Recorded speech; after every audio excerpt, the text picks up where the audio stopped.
Imagine holding a lottery ticket where everyone agrees on the winning numbers, but the prize money has already been quietly withdrawn out the back door. That is essentially the dynamic taking shape right now in the private markets around the most valuable, privately held company in the history of American capitalism. At a staggering $210 billion, SpaceX isn't just an aerospace manufacturer. It has become a financial monolith, and the man steering this ship has made it abundantly, almost defiantly clear that he does not particularly care what Wall Street thinks about his spending habits. This isn't just a quirky character trait of its founder. It is a fundamental, structural reality baked deep into the corporate DNA of the company. Yet, when the eventual initial public offering arrives, the financial industry is going to dress this reality up in a beautifully glossy print. They will put a rendering of a Mars-bound starship on the cover, and they will sell it to retail investors who are overwhelmingly likely to lose a massive portion of the capital they deploy. Today, we are going to unpack the exact mechanics of this wealth transfer. We are moving past the vague warnings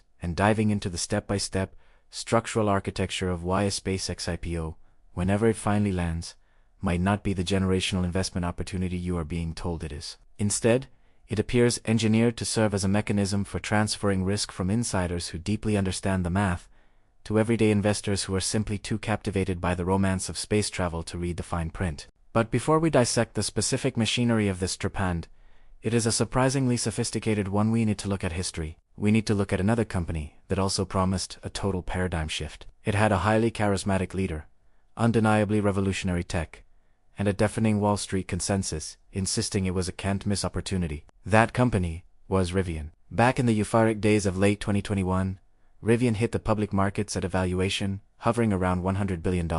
Let that sink in. $100 billion for an automaker that had delivered, at that point, fewer than 1,000 actual vehicles. By the end of 2023, the gravity of market fundamentals took hold, and that valuation had plummeted by roughly 85%.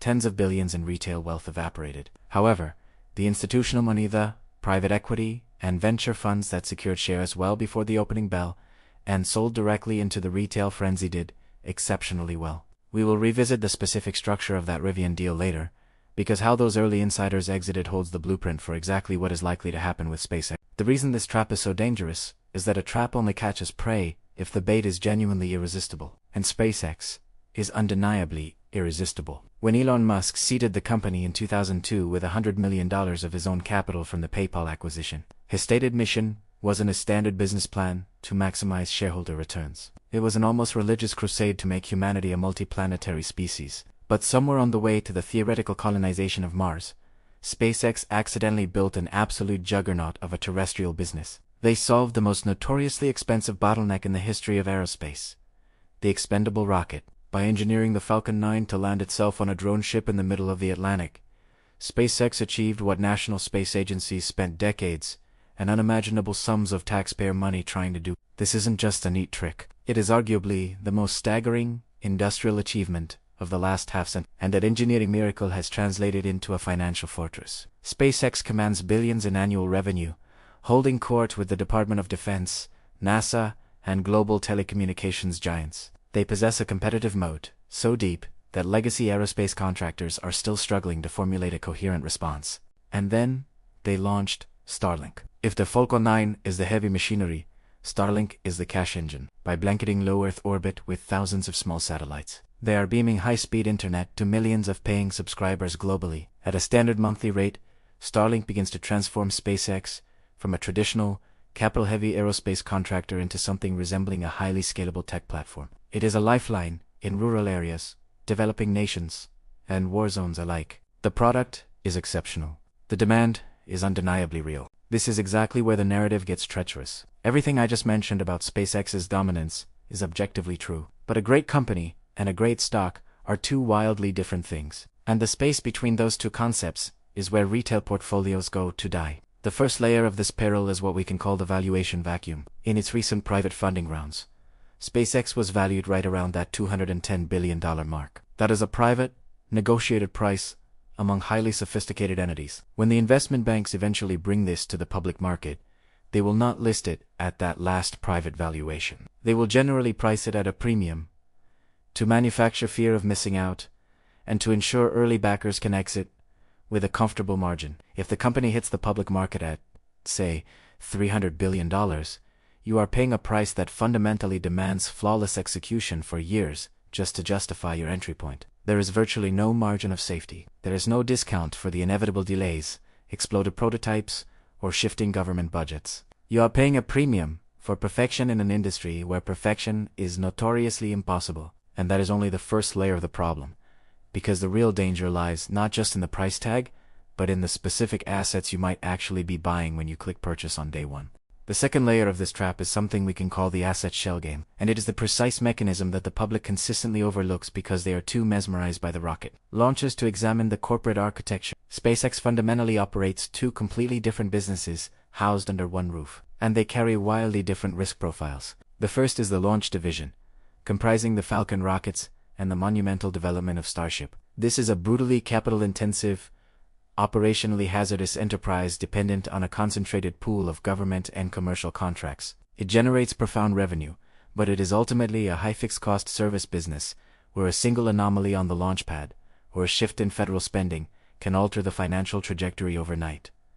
The second business is Starlink, and Starlink possesses the economic characteristics that make venture capitalists weak at the knees. It is essentially a software margin business running on top of a proprietary hardware network. It offers recurring subscription revenue, a highly scalable infrastructure, and an addressable market that includes billions of humans currently lacking reliable internet. The margins on a fully deployed Starlink constellation could theoretically eclipse the heavy industry margins of launching orbital payloads. Here is where the architecture of the deal becomes critical. Management has been quite open about the possibility of spinning off Starlink into its own separate public offering. If that happens, and you buy into a generalized SpaceX, you might be purchasing the inherently volatile, capital-intensive aerospace and defense contractor, effectively stripped of its most lucrative, predictable cash-generating engine. This exact playbook has unfolded before in the tech sector. When Alibaba went public, the incredibly valuable payments division, that eventually became unfinancial, had already been carved out into a separate entity controlled by insiders. Retail investors eagerly bought into the primary commerce business, leaving the crown jewel of financial technology on the table. If a SpaceX offering eventually materializes without Starlink attached, investors could find themselves paying a valuation initially anchored by both businesses, while only receiving the higher-risk half of the equation. Of course, the counterargument to all of this is the sheer gravitational pull of Elon Musk's track record. The bull case argues that Starship is such a profound leap forward that traditional financial modeling is useless. If Starship achieves its goal of reducing the cost of delivering payload to orbit by another order of magnitude, it doesn't just capture the market. It redefines human economic activity in space. Furthermore, betting against Musk, historically, has been a fantastic way to lose money. He has routinely accomplished what legacy industries declared physically and economically impossible. But acknowledging his brilliance does not protect you from the third, and perhaps most dangerous, layer of this structure: absolute control. When you buy a share of a standard publicly traded company, you are acquiring a fractional say in its governance, usually geared toward maximizing your financial return. A potential SpaceX IPO would almost certainly feature a dual-class share structure, effectively rendering public voting power meaningless. Musk will retain total operational control, and he has stated, on the record and repeatedly, that his primary directive is not to maximize quarterly earnings or execute stock buybacks. His North Star is making humanity multiplanetary. For a traditional CEO, burning billions of dollars on a project that offers zero near-term commercial return, like establishing a base on a freezing, irradiated planet tens of millions of miles away, would be grounds for immediate termination by the board. For SpaceX, that capital bonfire is the explicit mission statement. The company might achieve incredible terrestrial profitability, only to legally and structurally funnel those profits into deep space aspirations that operate on a century-long timeline. Your personal desire to fund a comfortable retirement in 15 years is structurally irrelevant to a founder operating on an interplanetary schedule. This misalignment is exacerbated by a phenomenon happening right now in the shadows of the secondary markets. Even before an IPO is officially filed, an entire ecosystem of unofficial trading platforms allows retail investors to purchase private SpaceX shares from early employees seeking liquidity.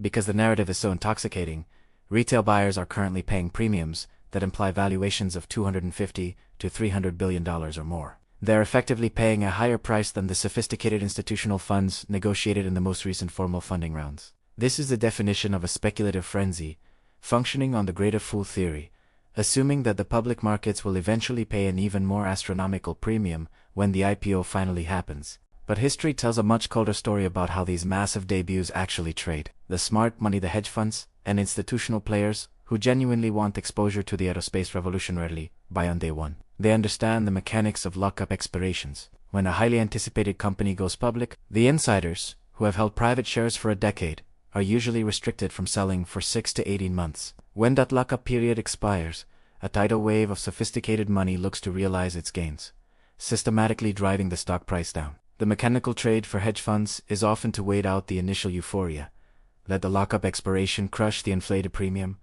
and buy the underlying asset at a far more rational valuation. People often counter this by pointing to Amazon. They note that if you had simply bought Amazon at its IPO and held it forever, you would have secured one of the greatest financial returns in human history. That is technically true, but it entirely omits the psychological reality of that trade. In the aftermath of the dot-com bubble, Amazon stock suffered a drawdown of roughly 94%. To capture that legendary, generational return, an investor had to watch $100,000 evaporate into $6,000, endure years of absolute financial terror, and somehow possess the inhuman psychological fortitude not to sell. Almost no ordinary investor survived that crucible. When the SpaceX IPO eventually arrives, it will be an absolute spectacle. The financial press will be breathless, the launch videos will be inescapable, and the cultural pressure to participate will be immense. The underwriters will collect their massive fees on closing day. The early venture capitalists and long-term employees will finally convert their theoretical equity into generational wealth. They took the early risk, and they earned that exit. But it is vital to understand who is providing that exit liquidity. The public markets are designed to transfer risk from those who possess the most information to those who possess the most enthusiasm. SpaceX is, without question, one of the most astonishing industrial marvels of the modern age. But the distance between an astonishing company and a profitable retail investment is vast, and the toll to cross that distance is usually paid by the investors who bought the story without reading the structure.